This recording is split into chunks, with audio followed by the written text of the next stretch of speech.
ආයිබෝන් හැමෝටම ඒ වගේම සුබ දවසක්. ගොඩ දෙනෙක් අහන ප්‍රශ්නයක් තමයි කොහොමද තමන්ගේ බර සෞඛ්‍ය සම්පන්නව වැඩි කරගන්න කියන එක. හුඟක් අය බර වැඩි කරගන්න කියලා හිතාගෙන තෙල් අධික කෘත්‍රිම කෑම ආහාරයට ගන්නවා. ඉතින් ඒකෙන් වෙන්නේ කාලයක් යනකොට විවිධ රෝගවලට ඔයාලව ගොදුරු වෙන එකයි. අද අපි ඔයාලට කියන්න යන්නේ කිසිම අතුරු ආබාධයක් නැතිව ස්වභාවිකව සහ නිරෝගීව සිරුරේ බර වැඩි කරගන්න පුළුවන් හොඳම ආහාර වර්ග 10ක් ගැනයි. අංක 10 කිරි. බර වැඩි කරගන්න උත්සාහ කරන දෙනෙක් කරන ලොකුම වැරැද්ද තමයි කැලරි අඩු ආහාර ගැනීම. හැබැයි කිරි කියන්නේ ස්වභාවිකවම ප්‍රෝටීන්, කාබෝහයිඩ්‍රේට් සහ මේද කියන තුනම හොඳින් අඩංගු සම්පූර්ණ ආහාරයක්. විශේෂයෙන්ම කිරිවල තියෙන වේ ප්‍රෝටීන් සහ කේසීන් කියන ප්‍රෝටීන් වර්ග දෙක මාංශපේශි වර්ධනයට ඉතාමත්ම වැදගත්. ඔබ ජිම් එකේ ව්‍යායාම කරන කෙනෙක් නම් ව්‍යායාම වලින් පස්සේ කිරි පානය කිරීමෙන් මාංශපේශි ඉක්මනින්ම වර්ධනය වීමට වගේම බර වැඩි කරගන්නටත් අනිවාර්යයෙන්ම උදව් වෙනවා. දිනපතා අවම වශයෙන් කිරි කෝප්ප එකක් හෝ දෙකක් පානය කරනවා නම් ඔයා මාංශපේශි වර්ධනයට මනා පිටු බලයක් ලැබෙනවා. අංක 9 බත්.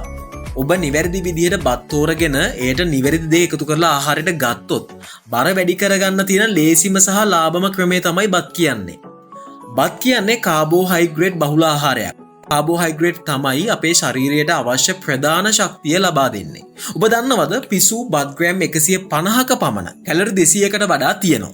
හැබැයි අපි නිකම්ම බත් ටිකක් ආහාරයක් ගත්තට බර වැඩි වෙන්නේ නැහැ. බර වැඩි කරගන්න අවශ්‍ය නම් අපේ ශරීරයට අවශ්‍ය කැලරි ප්‍රමාණය දවස පුරා ලැබෙන්න ඕනේ. ඒ නිසා බත් ඔබේ ප්‍රධාන ආහාර වේලේ ප්‍රධාන අංගයක් කරගන්න එක ඉතාමත්ම වැදගත්. බත් ආහාරයට ගන්නකොට ඒකේ පෝෂණ ගුණය වැඩි කරගන්න පුළුවන් ක්‍රම කිහිපයක්ම තියෙනවා.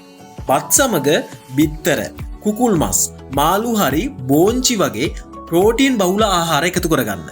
බත් වල තියෙන කාබෝහයිඩ්‍රේට් එක්ක මේ ප්‍රෝටීන් එකතු වුනහම මාංශපේශි වර්ධනයට ඉතාමත්ම හොඳ පසුබිමක් හැදෙනවා.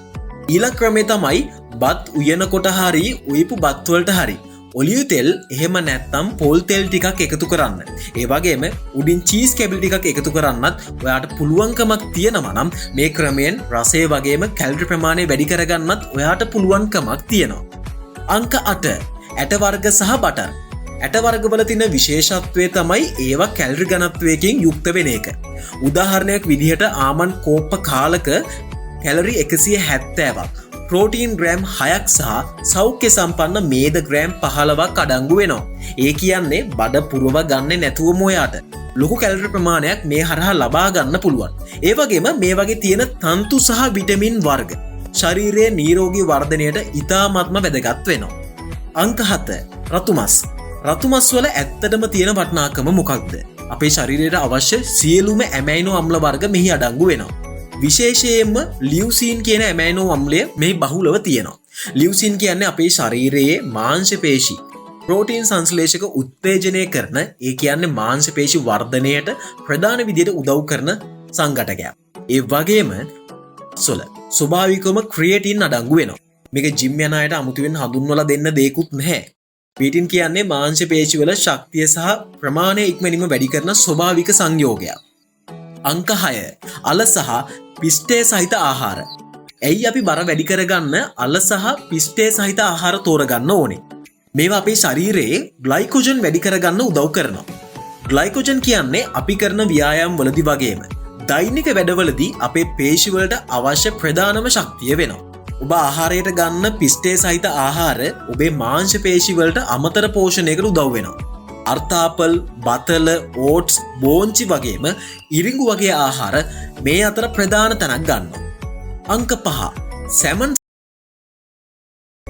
සැමන් ප්‍රෝටීන් බහුලව තියෙනවා වගේම අපේ ශරීරයට අත්‍යවශ්‍ය සෞඛ්‍ය සම්පන්න මේද වර්ග වලින් පිරලා තියෙනවා.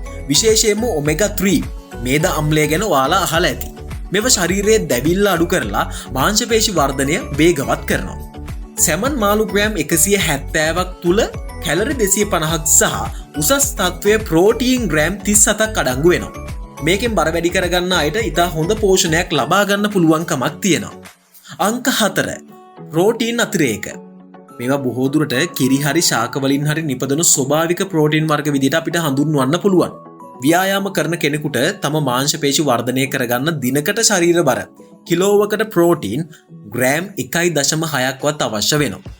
සාමාන්‍ය කෑම වේලකින් මේ ප්‍රමාණය ලබා ගන්න බැරි නම් ප්‍රෝටීන් අතිරේකයකින් ඒ හිඩස ඉතාම පහසුවෙන් පුරව ගන්න ඔයාට පුළුවන්කමක් තියෙනවා. හැබැයි ආහාර මගින් ප්‍රෝටීන් ප්‍රමාණය සම්පූර්ණ කරගත නොහැකිනම් පමණක් වෛද්‍ය උපදෙස් මත හරි සුදුසුකම්ලත් පුහුණුකරුවෙකු උපදෙස් මත හරි මේ භාවිතා කරන්න කියලත් අපි ඔයාලගෙන් ඉල්ලනවා. අංක 3 කළු චොකලට්. එහෙම නැත්නම් හැමෝම දන්න විදියට කිව්වොත් ඩාර්ක් චොකලට්. කළු චොකලට් කියන්නේ නිකම්ම සීනි මිශ්‍ර කර තවත් එක චොකලට් වර්ගයක් නෙමෙයි. මේ වගේ අඩංගු කොකෝ ප්‍රමාණය ඉතාමත්ම ඉහළයි. ආමෝෂයෙන් 70%ක් හෝ ඊට වැඩි කොකෝ ප්‍රමාණයක් තියෙන කළු චොකලට් වල ප්‍රතිඔක්සිකාරක වගේම සෞඛ්‍ය සම්පන්න මේද වර්ග බහුලව තියෙනවා.